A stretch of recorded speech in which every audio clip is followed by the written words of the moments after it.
Halo semua, masih teringat tetangga sebelah yang membuat pikiran melayang yang menjadi obat di tanggal tua. Udah positif aja, itu tetangga kamu udah punya suami. Dan jangan berharap jadi janda loh, gak baik. Nih, daripada kelantur pikiran kamu gak karu-karuan, saya kasih asupan film action romantik juga dari negeri yang suka nyanyi dan joget, tapi bukan TikTok, yaitu Bollywood. Judulnya kayak gini, pemerannya Bang Amir Khan, bos smartphone yang mempunyai kapasitas daya ingat cuma 15 menit. Jadi setelahnya dia akan lupa tentang segala hal setelah 15 menit. Langsung saja simak alurnya, monggo.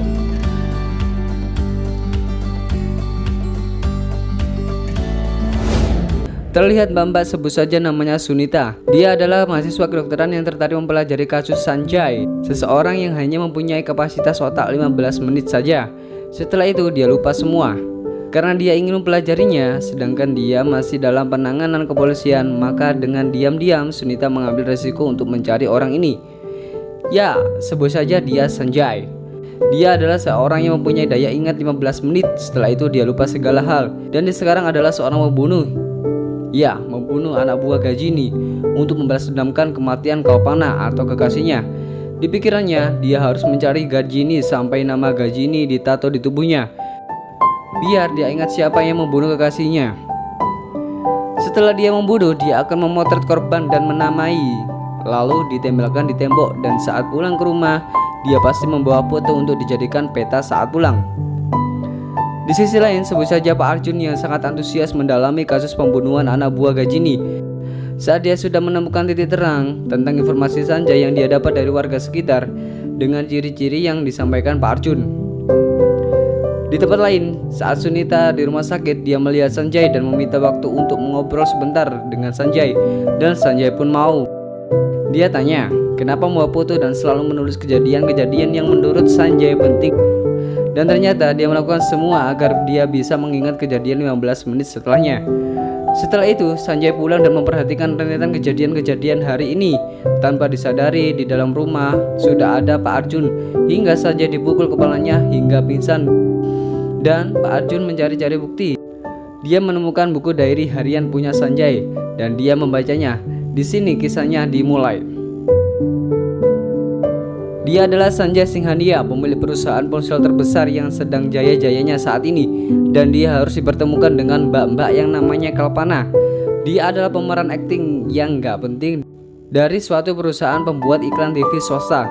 Suatu hari anak buah Sanjay harus menemui Kalpana karena perusahaan ponsel milik Sanjay ingin menyewa lahan untuk didirikan papan iklan saat itu. Saat Kalpana sedang kerja dan dia mengalami masa sulit karena apa yang dilakukan selalu punya masalah dengan pemilik perusahaan, dan anak buah Sanjay mencari Kalpana. Setelah bos tahu bahwa mereka adalah anak buah Sanjay, yaitu perusahaan ponsel yang terkenal dan ingin menawarkan pembuatan iklan, maka bos Kalpana mengira jika Kalpana adalah orang penting, dan kesempatan dilakukan Kalpana karena takut karirnya redup. Kalpana menyamar sebagai pacar dari Sanjay dan membuat cerita hingga seluruh media mengekspos jika Kalpana adalah kekasih Sanjay. Nah, karena geram dengan media yang menggosipkan tentang hubungannya Sanjay, Sanjay menemui Kalpana sendiri di kantornya. Nah, saat di perjalanan, Sanjay melihat seorang mbak-mbak yang menolong anak-anak cacat yang ingin masuk museum. Karena kagum, Sanjay sudah menaruh hati ke Kalpana. Padahal di sini Sanjay belum tahu wajah bentuk rupa si Kalpana tersebut.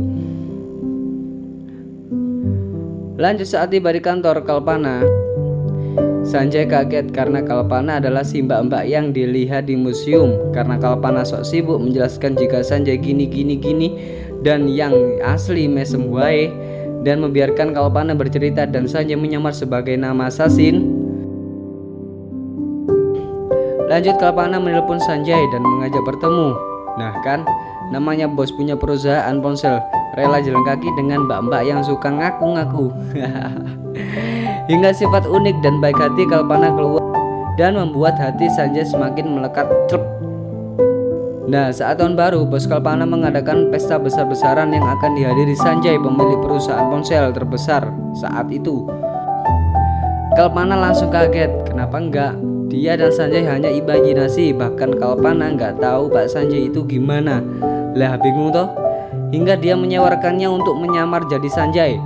Karena sudah gak ada jalan dan Sanjay tahu dan cocok untuk pemeran Sanjay, Kalpana menggunakan Sanjay asli untuk jadi Sanjay. Piye iki ngomongnya cah? Kok ngene cah? Jadi gini, Kalpana masih belum tahu Sasin ini adalah Sanjay asli.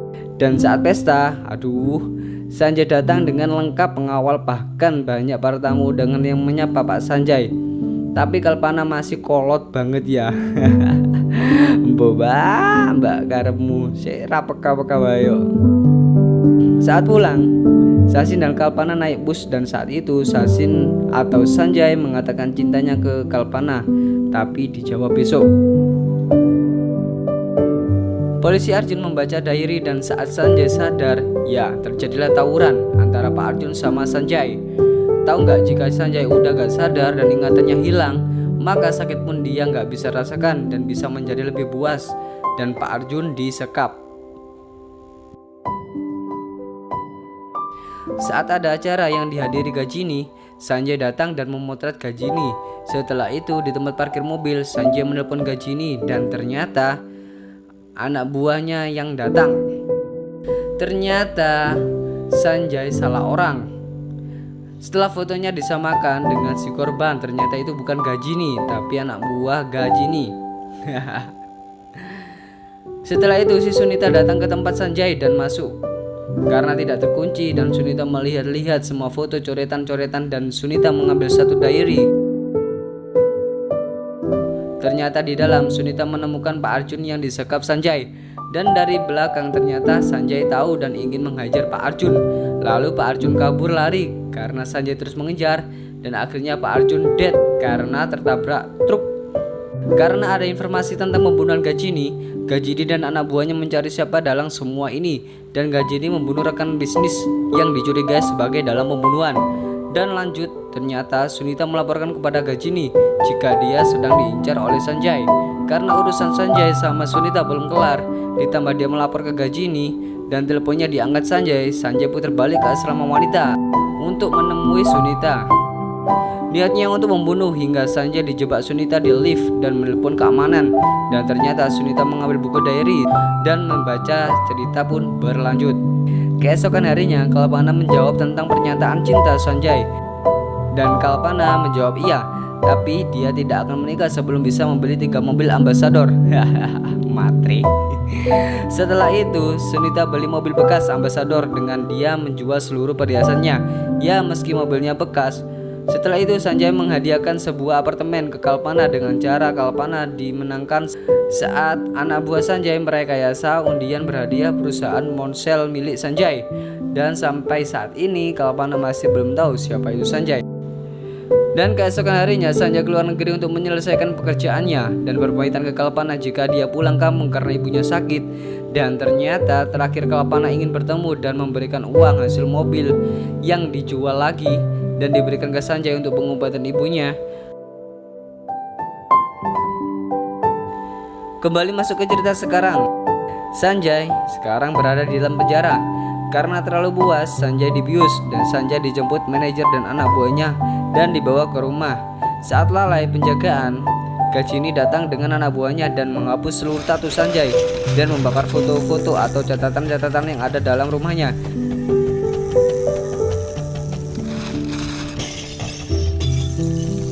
Di sisi lain, Sunita mencari bukti-bukti mulai dari koran dan tanya ke panti yang bersangkutan. Kembali ke cerita diary. Kalpana yang berada di dalam kereta api melihat seorang gadis yang mengaku diculik setelah diambil ginjal mereka, mau dijadikan pelacur perdagangan perempuan. Kalpana yang saat itu terpojokan saatnya membantu anak-anak untuk kabur. Dan ternyata di gerbong satunya kebetulan ada beberapa tentara dan Kalpana minta bantuan. Berkat Kalpana yang membuat penculikan anak, Kalpana diekspos semua media jika Kalpana telah menyelamatkan anak-anak dari penculikan dan perdagangan perempuan.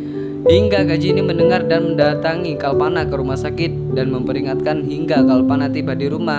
Gajini pun datang sebelum insiden pembunuhan terjadi. Sanjay pulang karena tahu Kalpana kenapa-napa dan benar di depan matanya Kalpana dibunuh Gajini dan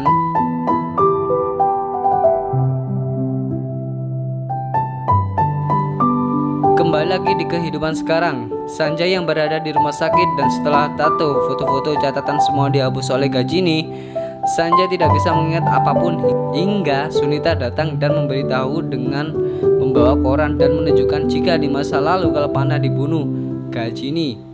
Dan akhirnya Sanjay sedikit teringat dan marah ingin menemui Ghajini. Dengan Sunita, Sanjay diantar ke markas Ghajini. Mungkin sudah kalap ya. Tanpa komando, Sanjay masuk ke rumah markas Ghajini dan tawuran pun terjadi.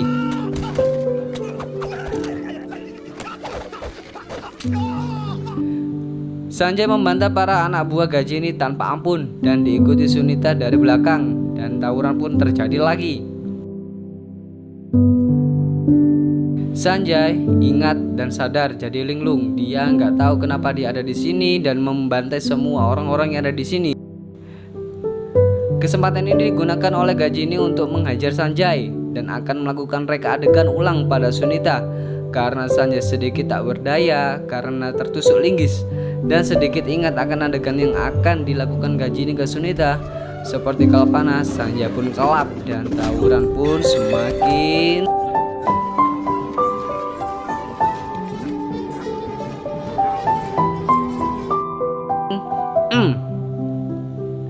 dan mengajar Ghajini sampai mati.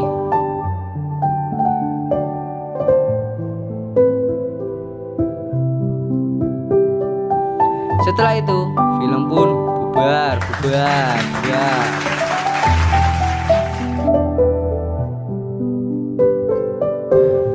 Terima kasih telah menonton alur cerita film ini. Jangan lupa dukung channel ini agar bisa menjadi tontonan lebih bermanfaat bagi kalian dengan cara klik tombol subscribe, like, share ya. Nantikan alur cerita film selanjutnya di channel Iki Video nih. Bye bye.